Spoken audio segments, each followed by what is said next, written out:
Hello, everyone, and welcome back.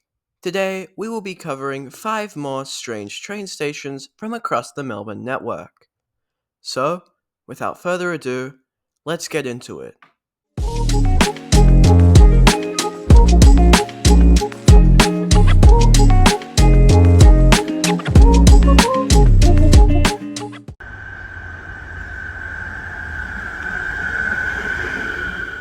Flemington Bridge Station is an elevated station on the Upfield Line that has a character like no other.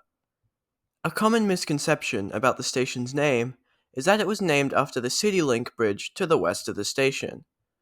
This is incorrect. This station actually predates that bridge by over 100 years.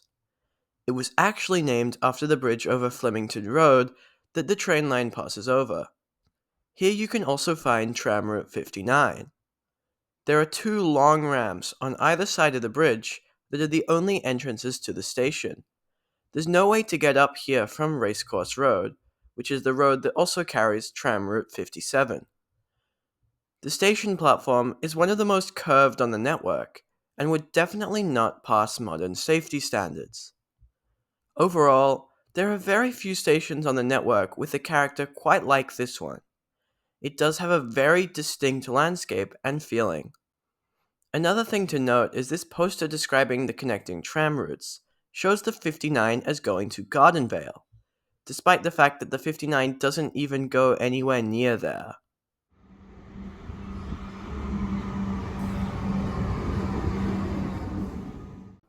Next up is South Kensington.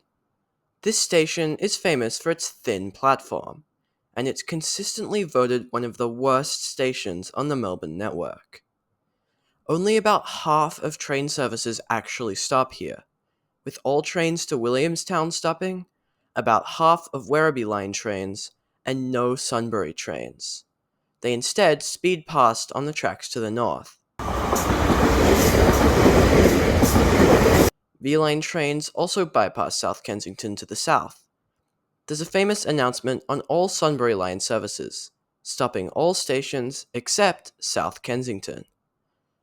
On the outbound side, the platform is noticeably larger, but still quite a thin one. This is the only form of shelter on the entire platform, and on the other side, the shelter isn't much better. The station has a classic talking brick, which is almost impossible to press without stepping over the yellow line. To get between platforms, there's this underpass, which isn't great but certainly not the worst I've seen. The entrance to the station is actually quite nice, and sits next to a large park. This entrance is new, and only opened this year. It had to be redone for work on the Metro Tunnel, of which the Northern Tunnel entrance is just to the west of the station. There have been many calls to do a full rebuild of South Kensington, but so far nothing has happened. Overall, South Kensington is a pretty unpleasant station that certainly deserves to be on this list.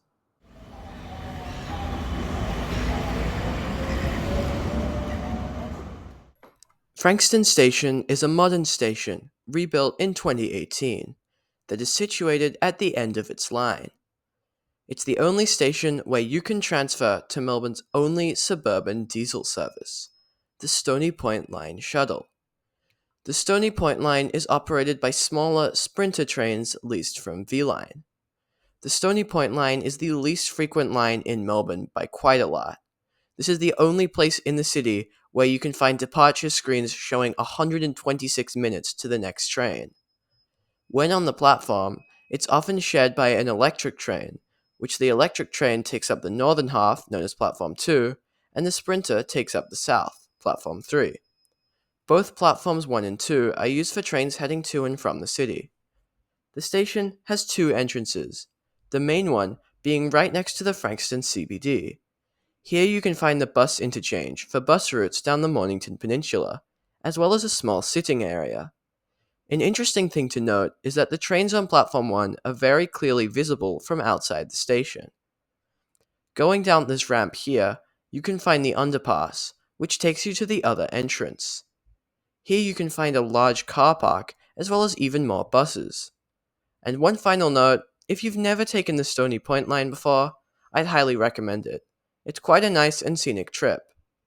Overall, Frankston Station is very unique, with its unknown suburban diesel trains, and it places among the strangest stations in Melbourne.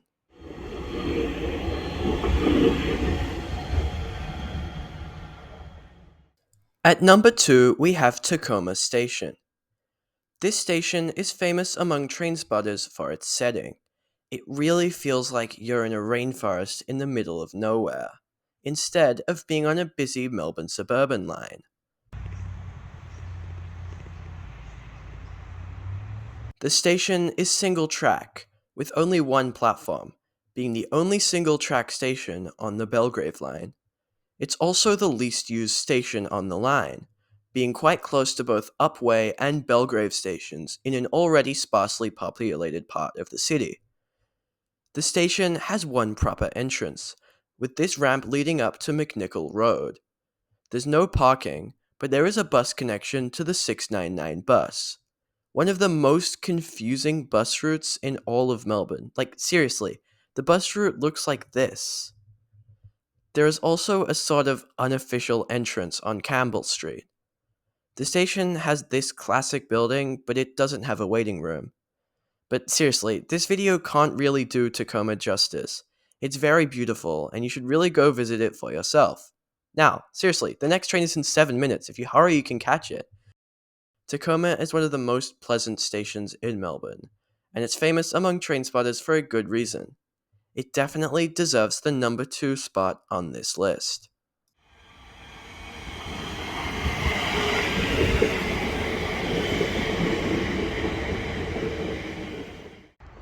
So I'm here at Fawkner Station, and the interesting thing about this station is it's the only station in Melbourne with a direct connection to a cemetery.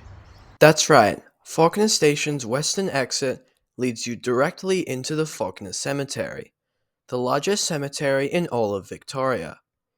The station was built along the cemetery for a reason, so that daily funeral trains could bring recently deceased people to the cemetery. These daily mortuary trains operated until 1939. There's also a heritage coffin carriage on display just outside the station.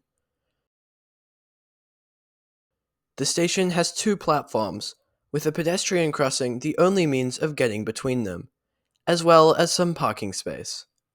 There is a proper pedestrian entrance to the station, but it's accessed via this very long pathway leading to Sydney Road. To the west, near the cemetery entrance, you can find the Upfield Bike Path, which is a cycling route that parallels the Upfield line from Macaulay.